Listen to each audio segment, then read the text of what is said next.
దేవుని నామమునకు మహిమ కలుగును గాక. ఈ వాక్యం వినుచున్న బిడ్డలందరినీ దేవుడు ఉచితంగా దీవించి ఆశీర్వదించును గాక.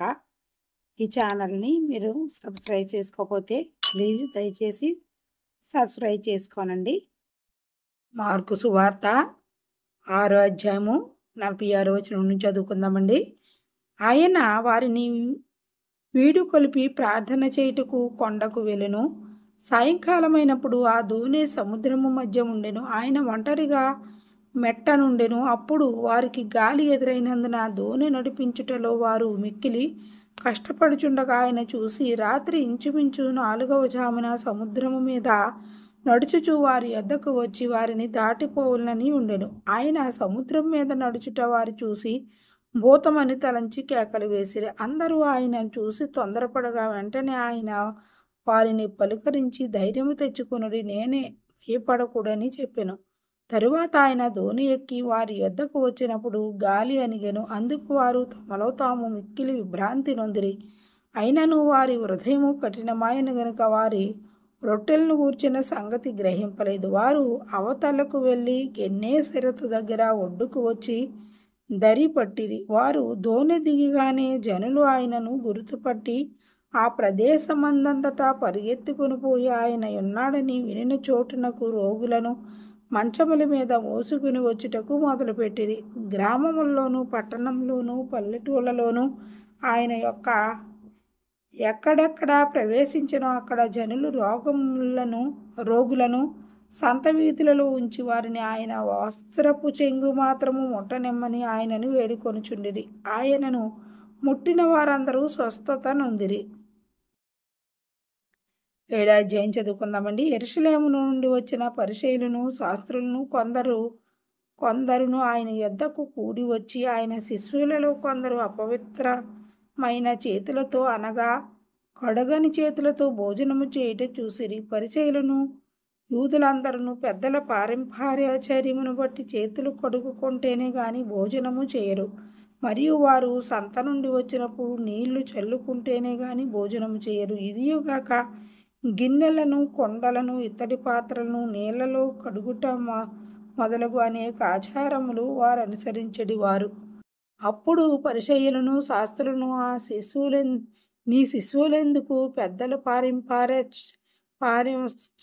చొప్పున నడుచుకొనక అపవిత్రమైన చేతులతో భోజనము చేయుదురని ఆయనను అడిగిరి. అందుకాయన వారితో ఇలాగ చెప్పెను, ఈ ప్రజలు పెదవులతో నన్ను గనపరచుదురు గాని వారి హృదయము నాకు దూరముగా ఉన్నది. వారు మానవులు కల్పించిన పద్ధతులు దేవోపదేశములని బోధించుచు నన్ను వ్యర్థముగా ఆరాధించుదురు అని వ్రాయబడినట్లు వేషధారులైన మిమ్మును గూర్చి యెషయా ప్రవచించినది సరియే.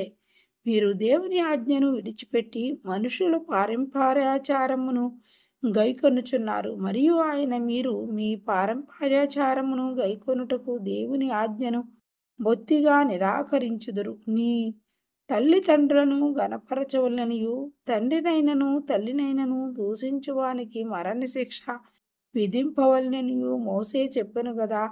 అయినను మీరు ఒకడు తన తండ్రినైనను తల్లినైనను చూసి నా వలన నీకు ప్రయోజనమగునది ఏదో అది కొర్బాన్ అని దేవార్పితమని చెప్పిన ఎడల తన తండ్రికైనను తల్లికైనను వారిని ఏమియు చేయనయక మీరు నియమించిన మీ పారంపర్యాచారము వలన దేవుని వాక్యమును నిరర్థకము చేయుదురు.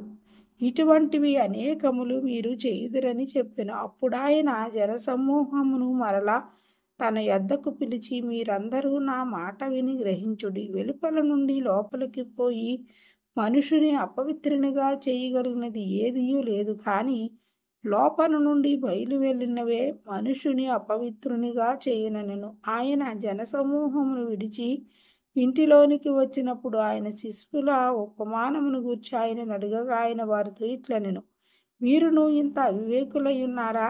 వెలుపల నుండి మనుషుని లోపలికి పోవునదేదియు వానిని అపవిత్రునిగా చేయజాలదని మీరు గ్రహింపకున్నారా? అది వాని హృదయములో ప్రవేశింపక కడుపులోనే ప్రవేశించి బహిర్భూమిలో విడువబడును. ఇట్లు ఇది భోజన పదార్థములన్నిటినీ పవిత్రపరచును. మనుషుని లోపల నుండి బయలు వెళ్ళినది మనుషుని అపవిత్రపరచును. లోపల నుండి అనగా మనుషుల హృదయములో నుండి దురాలోచనలు, జారత్వములు, దొంగతనములను, నరహత్యలను, వ్యభిచారములను, లోపములను, చెడుతలములను, కృత్రిమములు, కామవికారములు, మత్సరమును, దేవదూషణయు, అహంభావమును, అవివేకమును వచ్చును. ఈ చెడ్డవన్నీయు లోపల నుండియే బయలు వెళ్ళి మనుషుని అపవిత్రపరచునని ఆయన చెప్పెను.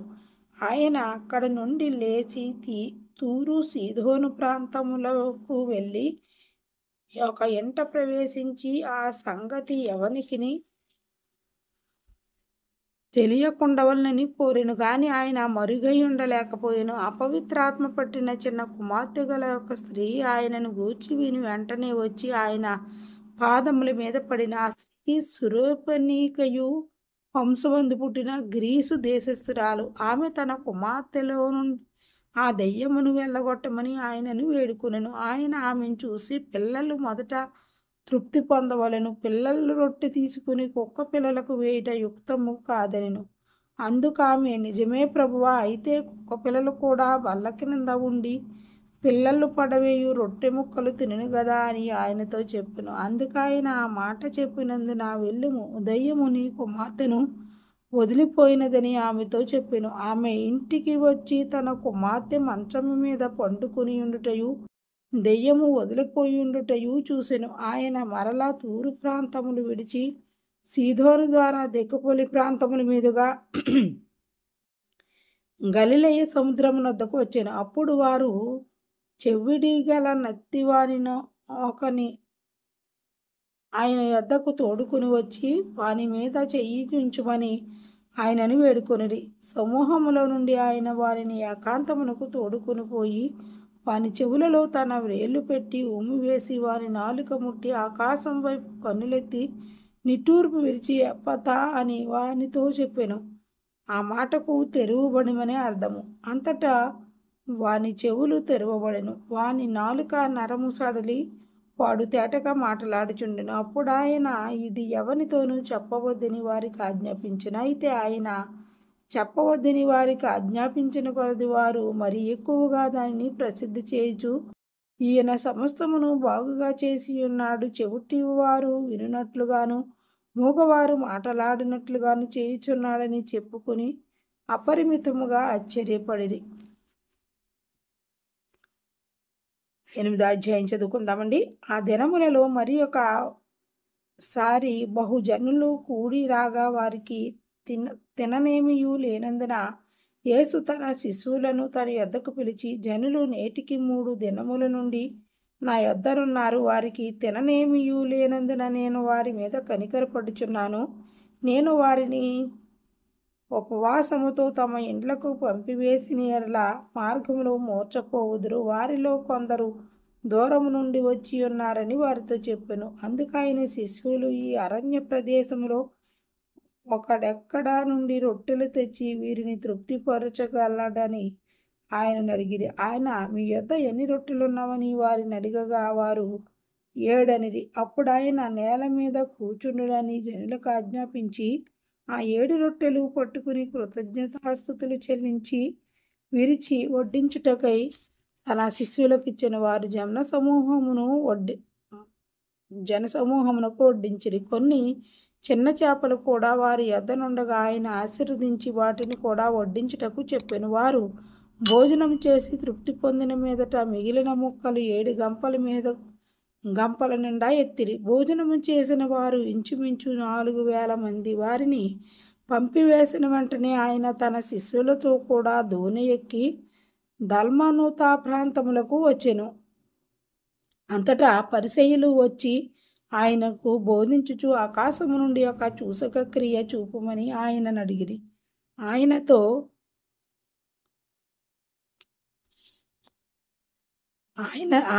తర్కించసాగిరి. ఆయన ఆత్మయందు పెద్ద నిట్టూర్పు విడిచి, ఈ తరము వారు ఎందుకు సూచక క్రియను అడుగుచున్నారు? ఈ తరమునకు ఏ సూచక క్రియయు అనుగ్రహింపబడదని నిశ్చయముగా మీతో చెప్పుచున్నానని చెప్పి వారిని విడిచి మరలా దోణి ఎక్కి అద్దరికి పోయెను. వారు తినుటకు రొట్టెలు తెచ్చుటకు మరిచిరి. ధోనిలో వారి యొద్ద ఒక్క రొట్టె తప్ప మరేమియూ లేకపోయెను. ఆయన చూచుకొనుడి, పరిసయ్యులు పులిసిన పిండిని గూర్చియు హేరోదు పులిసిన పిండిని గూర్చియు జాగ్రత్త పడుడని వారిని హెచ్చరింపగా, వారు తమ యొద్ద రొట్టెలు లేవే అని తమలో తాము ఆలోచించుకొనుచునిరి.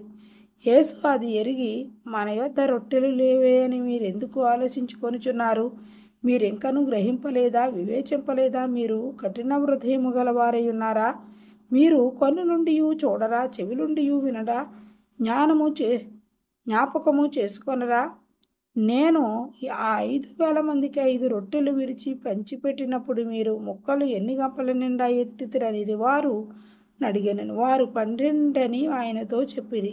ఆ 4,000 మందికి 7 రొట్టెలు నేను విరిచి పంచిపెట్టినప్పుడు ముక్కలు ఎన్ని గంపల నిండా ఎత్తిరని ఆయన అడుగవారు 7 అనిరి. అందుకు ఆయన, మీరు అంకను గ్రహింపకున్నారా అని అడిగాను.